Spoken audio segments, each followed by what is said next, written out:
Good morning again, everyone. Thanks for joining us again this morning, and thanks to George Bailey for coming along and having a chat following the selection of the 15-player squad for the first two Ashes tests in Brisbane and Adelaide.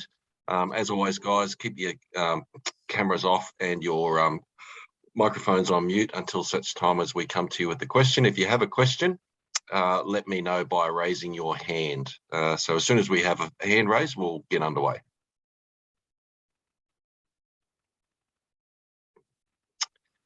We'll kick off with Luke Duffy. Thanks, Cole. Hi, George. Heading into the first test, it appears that the biggest question marks are around the number 5 batting role with Travis Head, Usman and Khawaja. Do you have a strong idea of who you want to play there, or is it still really up for grabs in the training and the practice game leading into the first test? No, we're starting to get pretty close to where we're going to land on that. I thought that might be one of the questions that comes up out of obviously naming both of those guys in the squad. But no, they've both started the year really well. Both finished the year really well. We know both can perform at test level, so really positives on both fronts there. Would you potentially look at Travis Head's age compared to Usman's when you're looking at that? He's obviously a bit older, Usman. I try not to. I mean, yeah, there's no doubt it's one of many factors, but I think certainly for the here and now of trying to win this Ashes series, it's not particularly relevant. Ben Horn. Hey, George. You must have been impressed watching Jai Richardson at the Gabba the other day. His figures were outstanding, and just sort of wondered how you think he looks coming into the series. Yeah, getting pretty excited by Jai. One, physically, I think he looks as strong as I've ever seen him. And just like the fact he's had a couple of niggles and he's worked his way back from those, so he's starting to build some resilience into his body. Still a young body. That Gabba game, I think he's worked his way into the last 3 Shield games quite nicely. But one particular spell, I think it was the morning of day 2, a really impressive spell. Early on, I think he ended up getting the wickets of Marnus and Joe Burns, who both commented that it was impressive quality. George, I know they're all champion bowlers, but are there any concerns about playing Stark, Cummins and Hazelwood all in the first test when they're all coming off a T20 World Cup? No, there's not, but barring making sure that they're ready for it. So when the boys got in back to the Gold Coast only recently, so we'll take stock there and see how they've pulled up from that. There's a really clear process for how they're going to build up for this Ashes series, and it's not the first time that they've gone into a Test series. I think with I guess you could say a less than ideal or without much red ball cricket or any red ball cricket behind them. So it's not new to them. They're professionals. They'll work through it, but expecting them all to be raring to go. Rob Waters. Are you there, Rob? Hi, George. How you going? Marcus Harris seems now he's a lock for the opener. Can you take us through the thinking there? I wasn't trying to lock him in the other day. I was just trying to make the point that he's a guy who's played 10 tests, and I think 10 tests isn't enough to make a call on anyone, and they haven't actually been a group of 10 tests either. So I really like Marcus Harris. I think he's done everything that we're asking in terms of scoring a mountain of domestic runs. He's gone away. He's had a really good, strong winter playing for Leicester as well. So he just continues to do all the right things domestically. So I'll back up what I said the other day. I think what we'd love nothing more than being able to back him in and give him an extended run at the top of the order. We know how important opening partnerships are. Trying to forge a really strong relationship with Davey at the top is really important for our Test team. And just another one on Jai Richardson and even Michael Nisa. Have you got the squad mentality with the bowlers for the entire series? I really want to encourage us to have a squad mentality, full stop. Andrew McKinlay. George, thanks for being frank and forthright about Marcus the other day. I know Tim's been named and has got the C beside his name, but what's he got to do to be an absolute lock when it comes to his injury? Just get some cricket under his belt, which we're really confident he's going to get. Back this weekend, I think from all reports, surgery's gone really well. He's feeling really, really confident. I think they've actually had to hold him back a little bit in the last couple of weeks to make sure the healing process has gone well, and now it's just a matter of actually getting some game time under his belt. So he's really confident and really excited to be leading the team come first day of the Gabba. Thanks. David Mark. Thanks, Cole. G'day, George. I want to take you back to Usman Khawaja and Travis Head. You said you're getting close. Are you leaning towards one or the other? And if so, who? And how will you make that final determination? We're leaning towards one of them, but the whole purpose, I guess, of naming a squad is to have a squad there. So we'll work through that much closer to the start of the first test. So how do you make that final decision? The same way that we make any decision around the runs they've been scoring, the form they're in, the role that we expect them to play through the test series. And you're not going to tell us who that person is? No. You'd have nothing to write about tomorrow then. I want to see where you guys lean. You don't want us to guess? Yeah, have a crack at it. It'll make the Shield game much more exciting next week. We'll go to Raj. Raj? Good day, George. Mitch Marsh, his form has been exceptional throughout the season, although in a different format. Of course, his heroics, which got the cup home. And one would have thought that he would carry that form into the test format and a good addition as an all-rounder. What was the thinking in leaving him out of the first 15 of the Ashes team? I think T20 and Test cricket are about as far removed as you can get from a cricket format. So we just got to be really careful about necessarily assuming that one will lead to the other. But what I said about Mitch the other day, and I'll say it again, is one, just how thrilled we are for him to have the World Cup that he did, and obviously to finish with the game he did in the final was just superb. And great reward, I think, for the way that he's prepared himself for the last couple of series for Australia. And I'm just so excited about his next number of years. Hopefully injury concerns behind him and just the age he is. I think we should be seeing the best of Mitchell Marsh for the coming years. So really excited about what he can produce, and we know he can play at the Test level. So excited that hopefully that some of those performances will be in all three formats. Thanks, George. Andrew Wu. Yeah, g'day, George.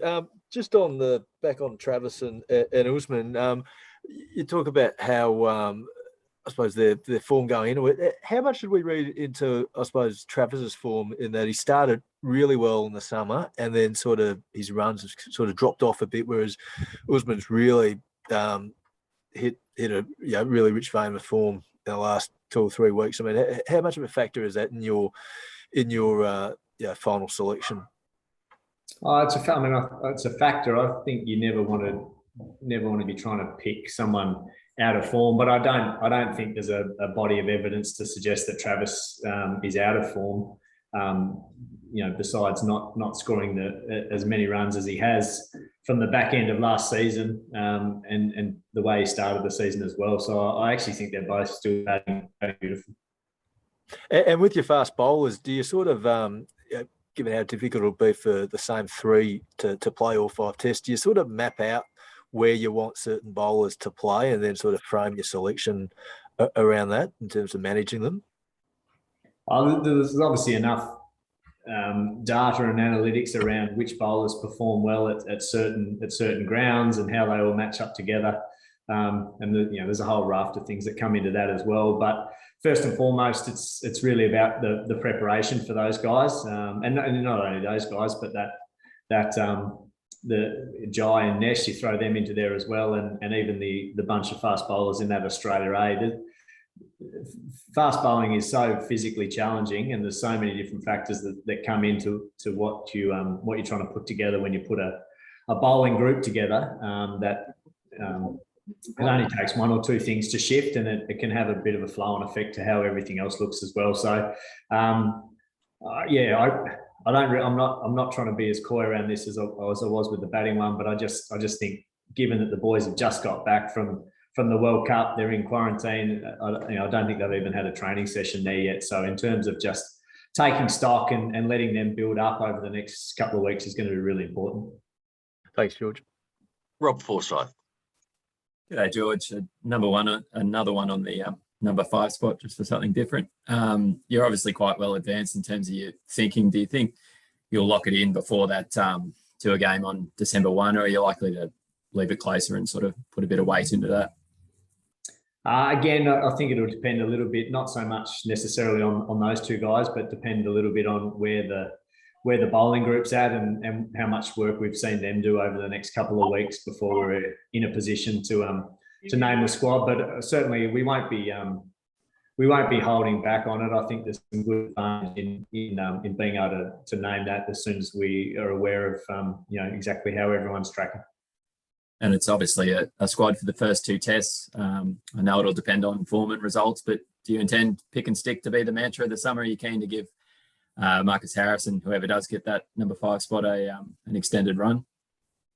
Yeah, I'd like to think so. I think once you make that decision, it's important to give guys an opportunity. And we know that Test cricket's hard, and if you're riding each and every innings, then I think it puts the players under enormous pressure. But B, that's just the yin and yang of the game. So I guess one of the other reasons around only naming it up to the end of Adelaide is there's a little bit of uncertainty still around what the summer's going to look like, and one of the things we learned from last year was wherever possible, if we can provide players the opportunity to get back and play some cricket, rather than just being part of the squad and not playing at all, that's important for them as well. Thanks, George. Daniel Cherney. Hi, George. Sorry if I misconstrued what you said earlier about Marcus Harris. You said that you didn't intend to lock him in last week. Is the inference there that he's not completely locked in, or have I taken that? I was probably I was a week early, wasn't I? I didn't. I went back through what I've said, and I hadn't intended to be quite so clear with that. But I think if you look through that squad, he's the opener in there alongside David Warner. Is there any scope that Usman, who has obviously opened a Test level previously, could play that role? It's one of the great things about Usman, and a factor of him being in the squad is that we know that he's had success across the order and has batted in a number of positions. So that's a wonderful trait that he brings. Thanks, George. Nick Savage.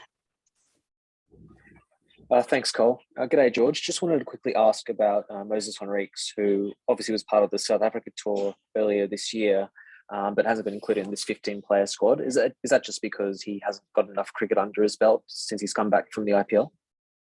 Yeah, just unfortunate for us that we haven't been able to see him play any cricket up until this point, and knowing that the Victorians and New South Welshmen have had to join that quarantine bubble. But I've been in good contact with Mo, and he knows that not being here is not, certainly as part of the A squad, is not necessarily the end for him. We know he's a quality player and he's been particularly consistent, but there's I guess a slight difference in terms of that Ashes focus of trying to win the here and now versus the balance of that Australia A game, where I think the Australia A mantra is we're very much about wanting to make sure we've got the next best for Australia, but part of that is having the next best for tomorrow and also the next best for the medium to long term as well.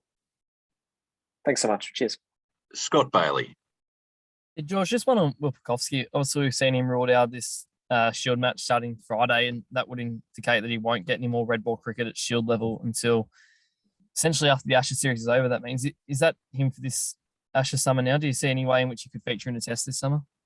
Oh, it's probably unlikely, I reckon, mate. He hasn't played any cricket up until this point, so he's, you know, I guess it's a really stepped process for him. But one, it's about getting symptom free and feeling good, you know, physically, and then secondly, it's about just putting together a batch of games. And I think if you look back over his last couple of years, it's been really hard for him to get that body of work together. So certainly my chats with him, it's just, you know, first and foremost, get yourself right and look after yourself. And then secondly, I'm not that concerned about what he's playing. I'd love to see him playing some grade cricket. I'd love to see him playing some state cricket. I just love to see him playing a lot of cricket and really getting some confidence that he can put together, you know, a string of games. Was he absolutely locked in to open first test? Had he not had the concussion? Again, we just haven't seen him play. Hasn't played a game since. So he was no, he wasn't. He was recovering from pretty serious shoulder surgery, and obviously he's had that head knocks too. So you know, a little bit the same. It's you've got to have some, I guess, a bit of body of work to know that he was up for it. So, but I'm not discounting the fact of how talented he is, and you know, being fit and playing that might look different. Thanks, mate. Two more left here, guys. Ben Horn. George, just with this Australia A game that you are playing in Brisbane, is the door even just the slightest bit ajar if, say, a Matt Renshaw, Nick Maddinson, Alex Carey came out and played, you know, incredible innings? You know, is there any flexibility at all to have a late inclusion, or do you see the squad as locked in? No, the squad's locked in. I don't envisage that game being used as a selection tool. I think it's very much about preparation. And to be honest, we haven't even landed on what the actual makeup of teams or how that might be structured yet. So I think that'll, again, we'll put a lot of trust in the coaching staff around how they want to structure that game to ensure that we get the best preparation for a large number of players. It's pretty unique, I think, that I'm excited by the fact we're putting the best, you know, the best domestic cricketers across the country, but it's not an opportunity we get that often. But also understanding the fact that they're at very, very different points of preparation, and how they've got to that point will be very, very different, and they'll be at different stages. So how we work through that will be interesting. Thanks, Benny. Last one, Alex Malcolm. Thanks, Kyle. Hi, George. Just a couple of quick ones on that A squad, actually. So you've got 11 there, and I presume those guys will be in the mix for the Lions game. What do you do with the 4 left over who don't play in the first test? Do they get used in that England-Lions game that starts the next day? How do you balance that out? Yeah, the intention is that the guys that aren't playing the first test, all things being equal, will go across and play that straight. And then secondly, I just want to ask you about a few of the batters there. Obviously, Matt Renshaw has played Test cricket before. Excellent player of spin. He's played, done 2 tours, Test tours to Asia, and you've got 3 tours next year. Is he someone you're looking at in the middle order who, with his record and prowess against spin bowling, something that could be useful for the side moving forward? Yes, we're big fans of Renners. He's a talented cricket player. I think he's worked his way really nicely into the start of this season. He looks really at home at that number 5 role. I agree with you. I think he's an excellent player of spin. So yeah, very, very aware that tours coming up to Pakistan and Sri Lanka. So great to see him performing well, but looking forward to seeing him get an opportunity in that Australia game. And can you give us some insights on the selections of Henry Hunt and Bryce Street? Obviously, the opening spot is something that's been debated hotly around Australia. We need some depth in that area. What have those two guys done to earn their way into their first Australia A game? I think Henry's form over the last couple of weeks has been fantastic, but in many respects, it's backed up what we've been seeing from him. He's well organised. His game's in really good order. He's got a little bit of fight. He's got a lot of fight about the way he goes about it. He's determined and he's a gun fielder. So a lot of chats with South Australia. He's a good kid and he's very professional in the way he goes about it. So excited to see him get the challenge of stepping that game up against a strong opposition. And Streety much the same. For a young guy, what Streety is bloody difficult to dismiss, and that's a great trait, I reckon, as an opening batsman. The flow-on benefits of how hard it is to get him out is that his teammates are often the beneficiaries of his hard work. So again, we love the determination, we love the grit that he brings. I'll just keep going back. That having a settled and clear path of your opening batsman and those guys being able to forge a strong partnership together is so important for your test team. So looking forward to seeing both those guys step up and get an opportunity. Thanks, George. Thanks all, and thanks to George for joining us today. That's all we have so far. So thanks everyone for joining. Don't sit on the fence. I want to see who your number 5s are, please. We'll let you know. Cheers. Thanks, George. Thanks, George. Thanks, Cole. Cool.